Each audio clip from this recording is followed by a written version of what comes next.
Conversations with Kelly, and tonight our topic for discussion tonight is dealing with setbacks and disappointment. And tonight on my panel we have Jane Gibbons, my brother-in-law Daniel Fisher, and we have Deborah Littlefield. And I'm sure we've all had a time or two, a situation in our lives where we have dealt with a setback or a disappointment. Amen? Amen. Amen. So let's get started. First of all, let's start with Jane. Jane, you've had a setback, and actually, could you share with us tonight what that setback was? My setback was having breast cancer.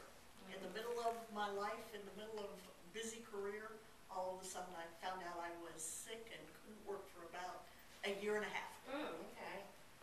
So how when a person finds out that they have cancer, did you sense something was wrong early, or it was something that just was dropped on you, or how did you receive that news? Actually, I had another issue that I went to see my doctor about, and in the process they discovered that there was breast cancer. So it was something that was pretty sudden and pretty unexpected. I had a family history. My mother was a breast cancer survivor, so I thought it might happen at some point. But I guess you're never really ready, and you never expect it. So it was shocking. It was stunning, and it was something that I don't think anybody ever knows how to deal with. In fact, I actually said, when I hung up the phone from talking to my doctor, what do people do when they find out they have breast cancer? So you found out through a phone call. You wasn't sitting actually in the office? No, I had biopsy and a series of tests on a Wednesday, and my doctor told me at the end of the Wednesday appointments that he would call me sometime on Friday, and at the end of the day on Friday he called me and said, I did indeed have breast cancer. Okay, so we hang up the phone. And I have to say that Jan is a Christian. She's a believer. And a lot of times people think Christians take things pretty well. Can you walk us through that day? What were some of the things that did you handle? Was you like, oh, I have cancer, praise the Lord, and I'll just go through it. This is my lot. How was that for you? It wasn't quite like that. Actually, I believe that God grounded me that day. I was scheduled to be at a conference in Cincinnati and would have gotten that call on my cell phone while I was in the middle of a leadership position at a conference. But my car stopped running cold the night before. I had gone out for dinner, and I came out of the restaurant after dinner. It was a relatively new car, and my car stopped running, and I had to have it towed to my dealership. And I called my boss about that, and he said, Jane, we can cover for you at the conference. He knew I had had my biopsy the day before. He said, why don't you stay home? And I believe that God provided for me to be able to be at home, but I was all by myself. And I actually said aloud, what do people do when they find out that they have breast cancer? And it wasn't addressed to anyone because I was by myself, and I really couldn't figure it out. So I did something silly that later became an important symbol for me. I got in my car and I drove downtown. I live in Mansfield, and I drove downtown to a chocolate shop that makes hand-dipped chocolate-covered strawberries. And it's owned by a member of my church, and I didn't say anything to her, but I bought 3 chocolate-covered strawberries, and I went back home. And that became the symbol of when you find out you have breast cancer, you go on living your life. The next few days were awful, and I think the hardest parts about them were telling people that I love that I was sick. I had to tell my family, and obviously I didn't want them to have to go through this, and I realized how protective I am of my family, that a large part of what I wanted to do was make it not real to them, you know. And then I had to tell my boss, and then we had to start thinking about, well, are you going to need to be off work? And ultimately I needed to be off work for a year and a half because of my treatment. And I also had to think, I thought of the very practical things first, and then finally started thinking, am I going to die?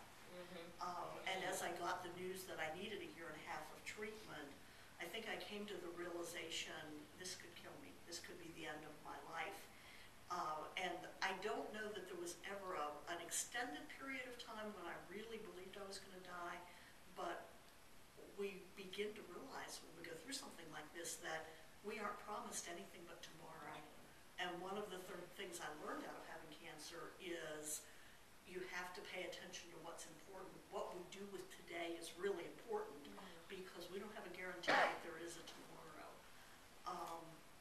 The other thing that was hard about telling everybody, and I did tell lots of people over the period of time because I work with about 90 churches in the work that I do, and that meant that I had to tell everybody what was going on. It was hard to tell the story over and over again, but also, as long as I didn't tell the story, in some ways it kept it from being real. But when I told the story, that meant that I had to deal with it being real. And so there was a sense of control. If I don't tell, then it's not real. But when I tell, then it's real. So basically, you were in some sense of a denial stage. If I don't talk about it, it's not real. But then, when you had to bring it up, was it almost like getting the news all over again for the first time? That's a good observation, Kelly. In some ways it was. It was like reliving it every time. And eventually it helped that some other people would tell the story for me so that I didn't have to tell everybody. The news could go out in a letter from my supervisor rather than me telling the story over and over again. The other thing that was really hard at the beginning was hearing other people's stories. As soon as I said I had breast cancer, everybody wanted to tell me, well, their mother had breast cancer or their sister did, or was any of theirs like fatal? Like, did they survive? And a lot of people survived, but a lot of people die of breast cancer. So I was hearing both good stories and bad stories at the time that I was trying to deal with my own issues. And because I'm in pastoral ministry, I was supposed to be the one that could handle anything, and yet I really needed to be able to handle my situation. By God's grace, my boss recognized that, and he said, we need to get you on medical leave. And that's how that started then. I like how you said that because you are in pastoral, what was the term you used? In pastoral ministry. Pastoral ministry, there was you thought it was a certain expectation that you had to hold up a facade as if, everything was cool, when really inside everything was not cool. You were dealing with all types of emotions. And that's unfortunate because it's like when you're in leadership or in the church, it's almost as if you have to be fake. Almost as if. But realistically, we don't have to be fake because everybody wants to, how we get delivered for things is we like to hear the testimonies of other people. Somebody needed to hear that you had some issues with this. Somebody tonight needs to hear you had some issues with this. And you're not exempt. You're not exempt because you're a pastor.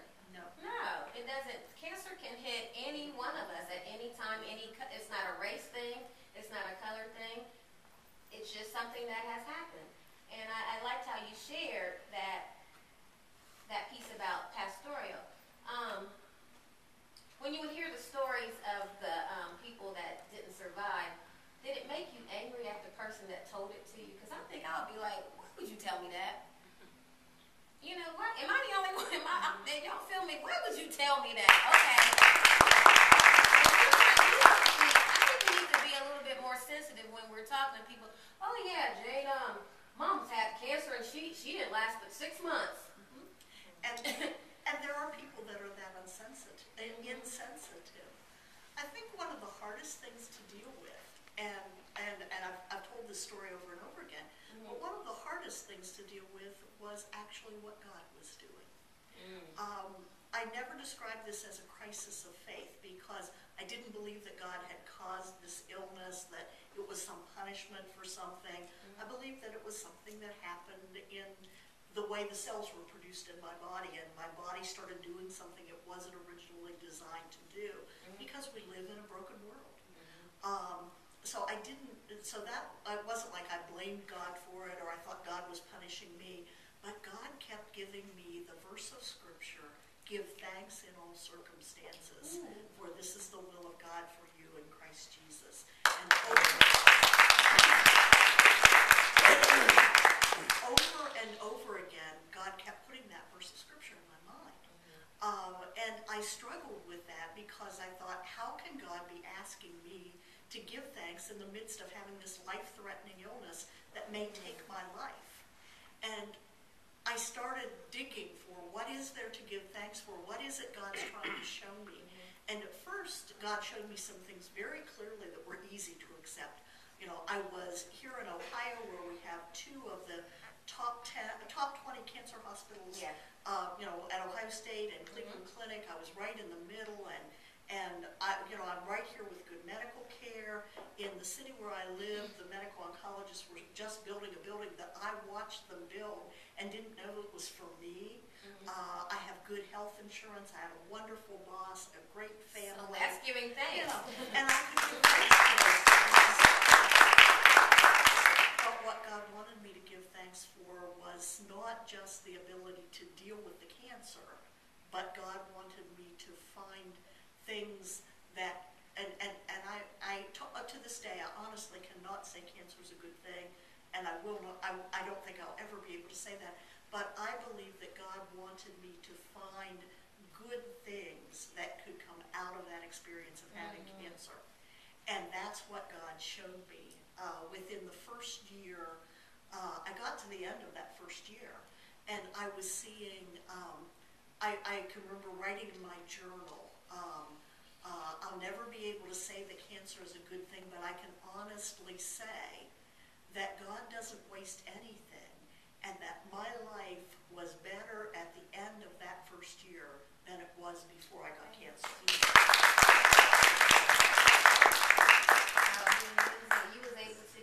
He was able to get the glory out of the situation. And I thank God for your testimony. And Danny, you have something to share because you may not have dealt with cancer, but you dealt with your own setback in life. Well, you had a lot to deal with, and I just give you praise for that. God is good. Well, my situation was a little different. My situation started with a job loss, and actually it was I lost 2 jobs. I had been working since I was 15 years old, and as I grew and went to different jobs here and there, I finally thought in 1996 that I had the best job I could ever have, and I would be there forever. And you know, it was a situation where I moved in. We moved to a different location within the city, and I became a supervisor at this particular employer, and I was there for about 8 years. And one day my boss called me into the office, and anytime this gentleman would call me into the office or call any of his people into the office, he always had a way of really encouraging you, even if he had to provide difficult information for you or to you, he always had a way of uplifting you. And this day was a little different. And I was called into his office, and we started talking, and a lot of times we start talking about family, you know, what family's about and how important family is. And he had told me that 15% of our staff was being removed from the facility. And part of that staff included myself. And my first thought was, God is able. That was my first thought. And I don't know why I thought that, because at the time, my family and I were the on and off churchgoers. We would go to church sometimes for a length of time, and then we'd stop going to church. And at the time, I thought, you know, in my mind, I was doing all this on my own as far as what I had accomplished. And I finally figured out that it wasn't me, providing the things that I was providing and being able to get up every day and go to work. And when I lost that job, I lost a sense of entitlement because, a lot of people feel as though the man should take care of the family, the man should do this, the man should do that. As a result, it was like, what do I do? Where do I go from here? And I kept applying at different places and applying, and I would get turned down and get turned down. And then I found another job in the same field that I was in previous.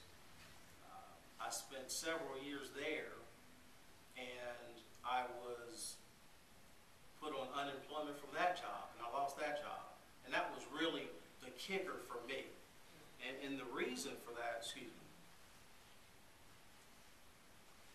the reason for that is I was at this particular job for about 5 years. And again, I was under the thought that I was doing this alone. This was me, just me and my family, And I felt that God wasn't a part of this. God wasn't a part of it. And when I lost this job, the second time, I was on unemployment for about 2 years. And if you do something for a long period of time, you become used to it, and you become a part of that. And since I've been working since I was 15 years old, I'm like, what am I going to do? How am I going to take care of my family? How am I going to provide this? How am I going to provide that? And my wife and I were talking one day, and we had came up with this bright idea that wasn't really bright. The idea was, why don't we, as you apply for jobs, you keep applying, and I'll continue to work, and then maybe we could try to do something on the side, something legal on the side to be able to try to benefit from an extra income. That didn't work, so a lot of things just kind of fell through the cracks. And I came to a point where it felt as though I was alone, and I didn't have anyone to talk to. So one day I called my mother, and my mother, at the time, she's always been the type of person that would encourage me. No matter what, she would encourage me and say, you're good at what you do. You're good at your background and things of that nature. So I always knew I had it in me, but I didn't know where to start. And one day, my mother used to always call and say, hey, read this scripture, read that scripture, call me back and tell me what you think. Read this scripture, call me back and tell me what you think. One day she called me and she said, read Deuteronomy chapter 6. And I said, okay, I'll get to it. A week went by.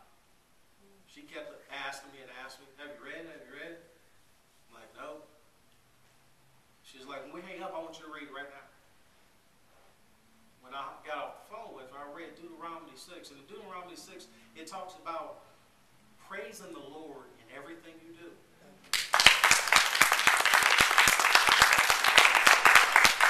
When you get up in the morning, thanking that you just woke up because he didn't have to wake you up.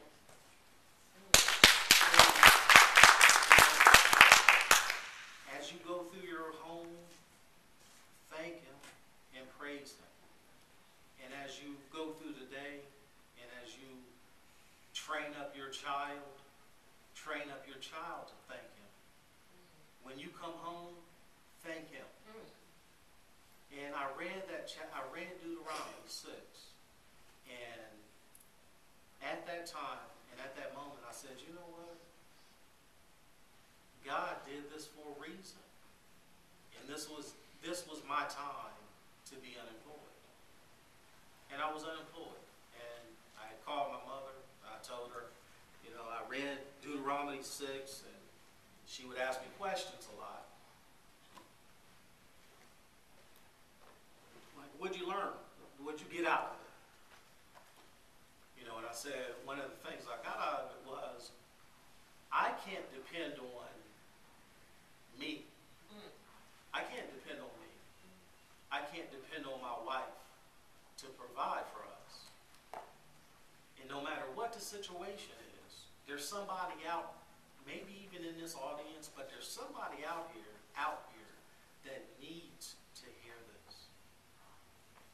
And that is, without God in your life, honestly, no matter what sin you've done, no matter how many sins you've done, and no matter what you've done wrong, without Him, it's going to be very, very difficult for you to survive.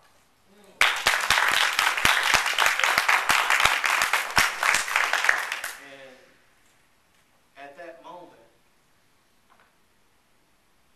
God gave me the encouragement and said, you know, the Holy Spirit spoke to me and said, go get a job.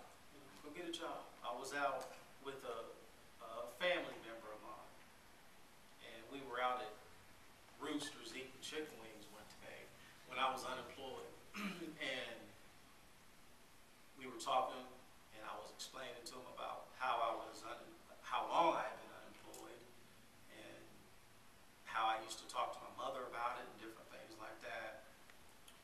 And he's known me, you know, pretty much since I was probably 17 years old. And he said, the Danny I know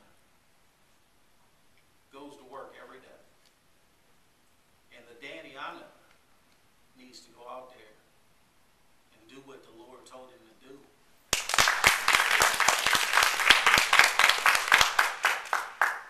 So as a result of that, I went from job to job.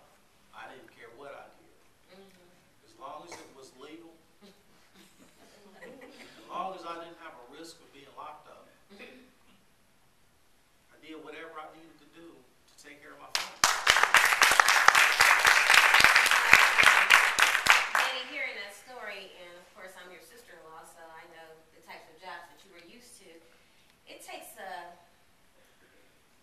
be humble to be able to just pick up what you said, any kind of job, because some people would just kick back and be chillax on chillax mode and let the wife, which I don't think my sister would have let you ride that long on chillax mode, but they would have said, oh no, I can't work at McDonald's, oh I can't work at this place, I can't work, oh sweeping floors, I can't do it. You said whatever it takes. And I like that humility that you have, because sometimes we can get so high and so caught up in these titles and these jobs. And again, tomorrow is not promised. They can come tomorrow where I work at and hand me a 60-day notice or a 30-day notice or whatever kind of notice. But don't get caught up in these titles and these statuses, because they could be gone in a moment.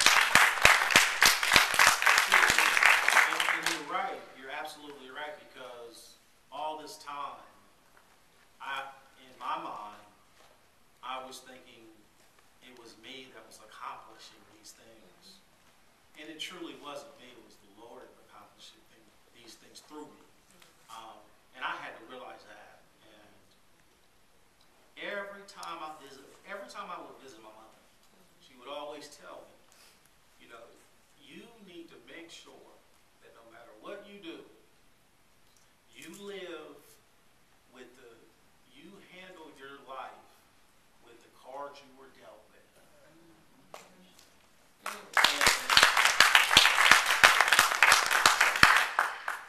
And as I started looking for employment, I was looking and applying online and applying at different places, and I probably filled out about 300 applications between. You say 200 or 300? Two or 300. And this was online, I hope, this was in between 2008 and 2010. And I would ride past places, send them my resume. I would fill them out online. And this is how God works. This is how God works. And this is when I truly knew that God is in me. All these applications I filled out during this 60-day period, there was this one job that I was like, man, I love to have this job. This is the ultimate. It was in my background, so I knew it. It was a situation where it was basically I could make up my own hours, 7 to 4, Monday through Friday, no weekends, better pay. Your perfect job. Everyone has this perfect job, perfect thought. And I had interviews and different things of that nature, and this place called me back, and they offered me an interview. And it was the longest interview I've ever had in my life. And normally I can get through interviews fairly well. But I got to a point during that interview, I was interviewing with a controller and a finance manager for 2 hours. And at one point I said, during the interview, I said, you guys are doing a wonderful job with this interview, but can we please take a break? That's what I told him. I said, can we please take a break? I was so tired. And he said, sure, let's take a 5-minute break, we'll show you the facility, this, that, and the other. And then we got back in the interview process, and the gentleman was telling me how there was 200 people. They received 200 resumes for this one position. They narrowed it down to 90 resumes that they were going to really consider. And then from that, they narrowed it down to 4 people that they were going to interview. And as I talked to my family, they would always give me encouragement and say, yeah, that job's yours, It's yours. But I always thought that it's not mine until it's in my hands. And about a month went by. This particular employer called me, and they offered me a package that I couldn't refuse. And this is how God shined within me. And I give him the glory because out of all those people that they could have hired, out of all those people, and out of all those interviews that they did, and after all the setbacks that I've had in my life, they choose me. They chose this mess right here. And that's when I realized, I said, you know what? This is the day that I'm not living for me. I'm living for God. I'm not living for me.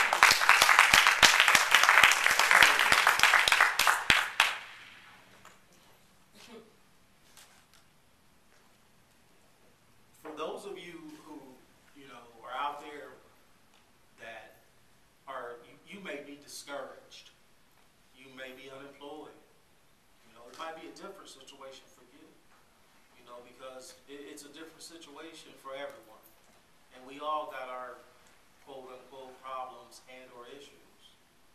But I would say, stay stuck with God. Stay stuck.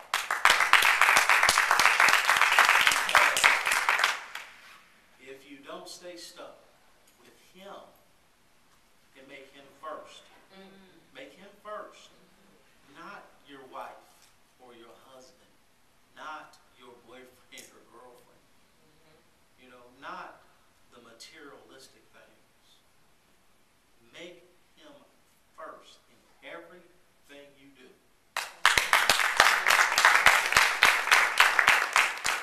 And as a result of that, I was able to get the job, and I'm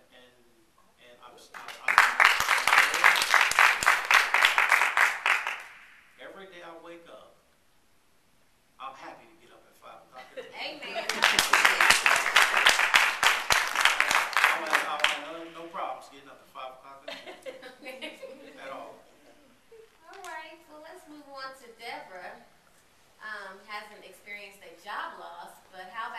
on your job for 13 years and things going the same way for 13 years, no issues, no nothing. And then you get a new manager. Walk us down that street. Well, And you were well loved on your job for those 13 years, wasn't you? yeah. So I got this new boss who I just think immediately decided she didn't like me. Mm-hmm. She would say terrible things to me, demeaning things to me, talk about my performance, and she didn't really know my performance. Said some racially insensitive things. So I decided she must hate me. And that was when I grew up really at 56. I grew up because I had never known anybody to hate me. How about that? Really, I'm serious. I mean, you know people that you didn't like, but I didn't know people just hate you for what I thought was no reason. So I struggled with that, and I ultimately learned to hate her back, Oh, okay. and it took me probably a year and a half to get over that. I mean, I was obsessed. I mean, I thought about it day and night. I cried about it, prayed about it, went to counseling about it, and Yo, things have to get real bad if you have to end up, because normally we go from talking to the other coworkers about her, and then we talk to our family members about the situation, and then we may even take a trip to HR. But this is the first I done heard we done went counseling. oh yeah, You done well, went that's how counseling bad it on was. them. That's how Boom, bad. I done went counseling on you. That's how bad it was. And you know that it's interesting you should say that because I went to a counselor before for something else. And of course before I left I was laughing thinking she's ridiculous. She's not helping me at all. But anyway, yes, I ended up there, and of course that didn't help much either. But finally I began to pray differently. I began When to you say pray. differently, what was your prayers before? Well, before Get her, it was jack her like, up, God, fire her no, down. I didn't have Because those I'd have been saying, thoughts. Lord, I definitely please, have those who all thoughts. can I tell me, mean- Lord, please remove this person, fire this person from our job, get her out of here. Oh my gosh, she's making my life miserable. Please move her, or give me another job, Lord. Well, I didn't have that much sense. What I would pray, what I would pray that I would just stop thinking about. I just wanted it to go away. Did ask God to fix it. I just don't want to think about it. And so when I'd start thinking about it, I would sing a song, say a prayer, do anything. I just didn't want to think about it. And when I started asking God to help me love her, Oh, that's tough. then things started getting better. When I started asking God to help me see where I might have been just a little bit wrong in that situation, then I began to heal. So basically, through this situation, God showed you you. Oh yeah, oh yeah, oh yeah. So in turn, would you say that this matured you in Him? Because you asked God to teach you or show you how to love someone that was a nightmare for you. And that takes guts, because I still be like, get him, God. Get him, God. But it takes guts to say, show me how to love this person. It was bad. Well, first of all, you've got to get yourself out of the way. First of all, you've got to get over being the victim and remembering who you are and remembering that there is a way to deal with this. And it's with God. It's So- not with Deborah trying to deal with it. So how is the situation today?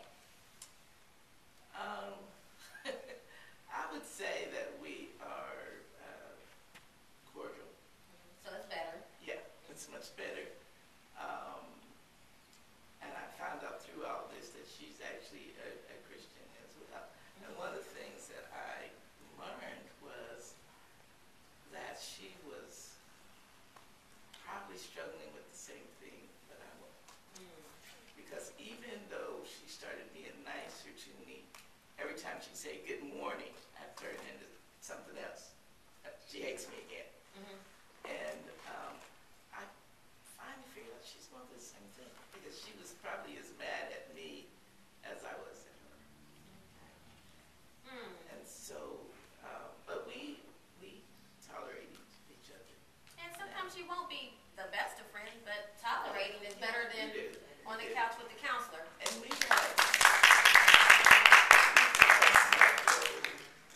religious conversations since then.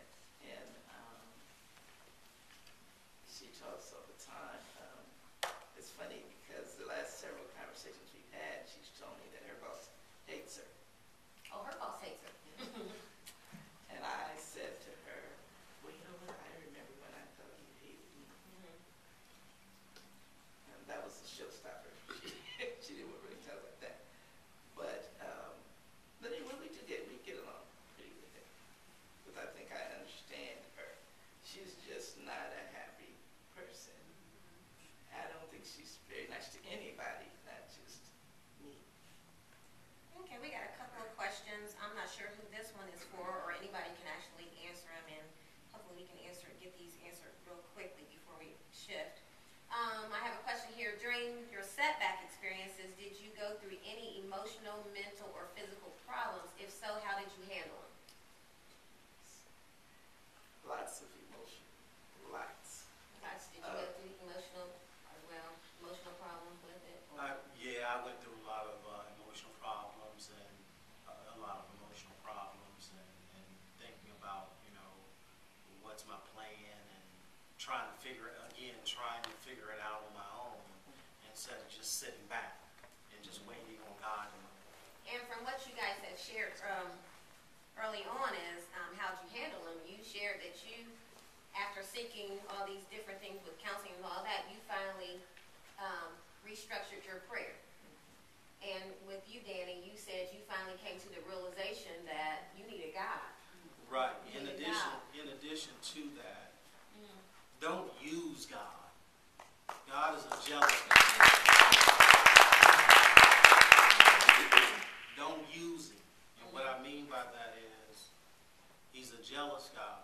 And someone told me when I got the job that I have now, they said, and I thought this was really interesting. They said, what are you going to do different now with your finances than you did before?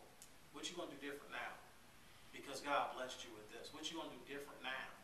And I thought long and hard about that. And for those of you who are out there that might be, barely making it or struggling, and we, a lot of us are, make sure you keep God first in your finances, everything else you do. Okay, and we also have a question. Do you think cancer can return, or does it stay in remission? And I don't know if this question goes with this one, but let's answer that question first. The cancer can definitely return. And that's part of the understanding that we only have today. I see my oncologist every 3 months now, and my medical oncologist every 3 months, and he does lab work, some annual lab work to check to make sure that my body is clear and everything is okay. And he also does some lab work every 3 months, a tumor marker study every 3 months to make sure there's not an indication of certain kinds of tumors in my body, or the development of tumors in my body. But all of us know that all of us who are survivors of cancer know that we don't have any guarantees. And that's why it's so important to live life to have different priorities. I realized that I needed to have different priorities I got to know my neighbors. I spent more time with my family. I actually bought a house. I had been living in a house house that I rented because I had moved to Ohio and hadn't sold, and my house was still in the market when I moved here, and so I hadn't been able to buy a new house. I said, I need to put down roots where I live. I am involved in the church that I'm in fellowship with in a different way than I ever was before, because my work took me to a different church every Sunday. And so what happened was the cancer really was a wake-up call. Jane, pay attention to the way that you're living your life, not just as a minister of the gospel, but as a child of God. Amen. Basically, live. Absolutely.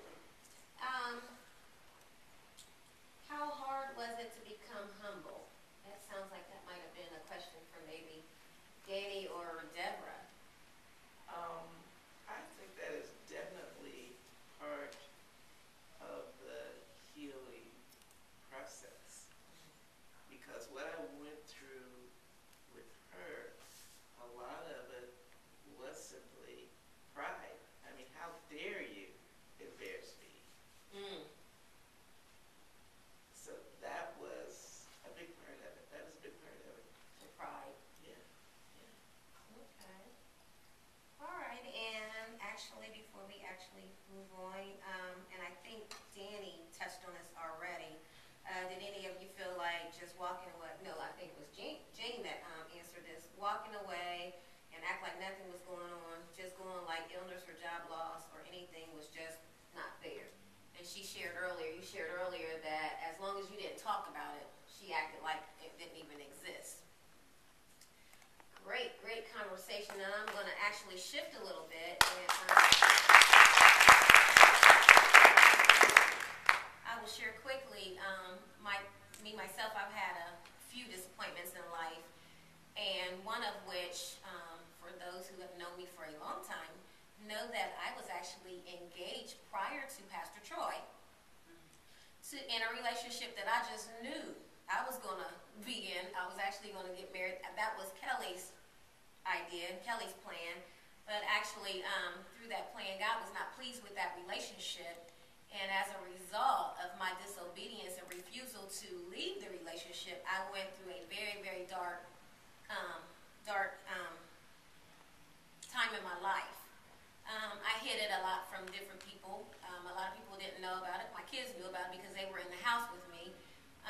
But a lot of my family didn't really know that I was going through a depressed state.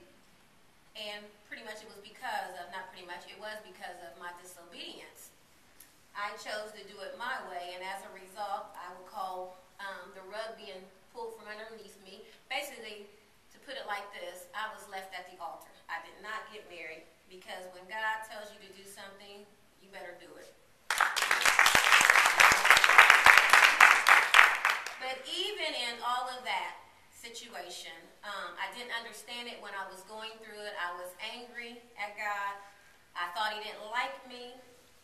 And I thought that my life was just going to always constantly be disappointments.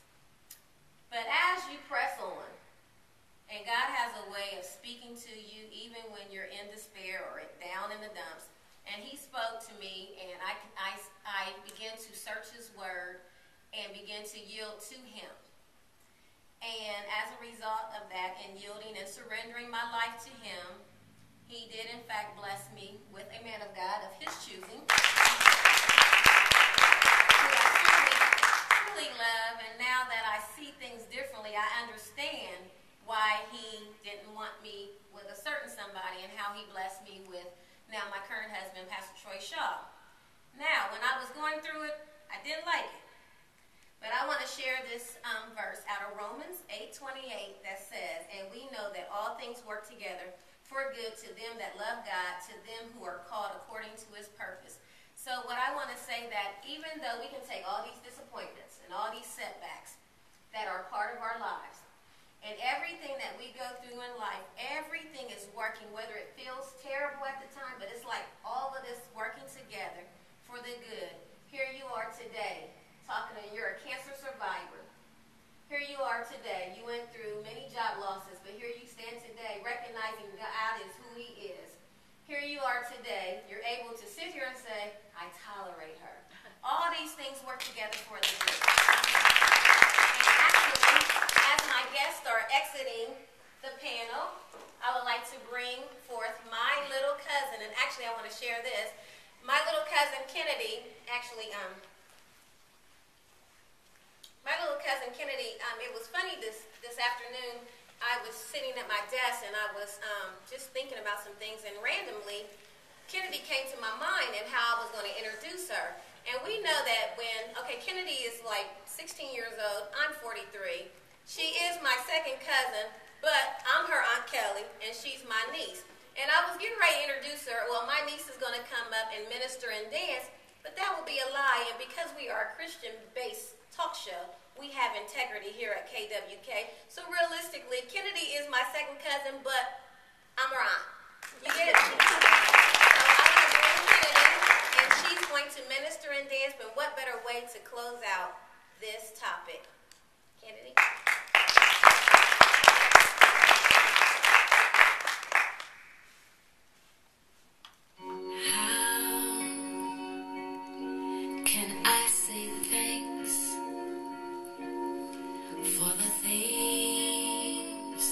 You have done for me things so undeserved, yet you gave to prove your love for me. The voices of a million angels could not express my gratitude, all that I am and ever hope to be. Yeah. I owe it all right now to thee. To God be the glory. To God be the glory. To God be the glory for the things He has done. Just let me live my life and let it be pleasing, Lord, to Thee. And should I gain any praise, let it go to Calvary.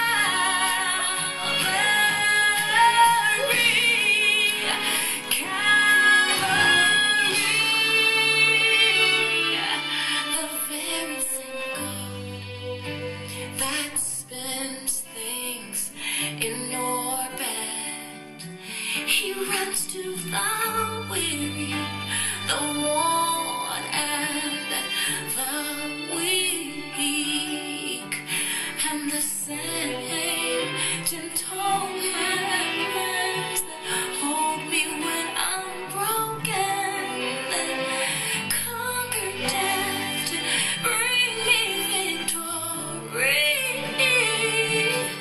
Now I know my Redeemer lives.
Liberty Hill Baptist Church. I would like to thank Overflow Ministries. I would like to thank Lisa Preston and all of our anonymous sponsors. And thank all of you for joining us. I'd like to thank our guest panelists tonight, James Gibbons, Daniel Fisher, and Deborah Littlefield. And thanks for joining us tonight, and I hope that you got something out of this. I know that I did. I know I've learned. And I just want to, again, thank everybody. Thank you, viewers. And thank you, Kennedy.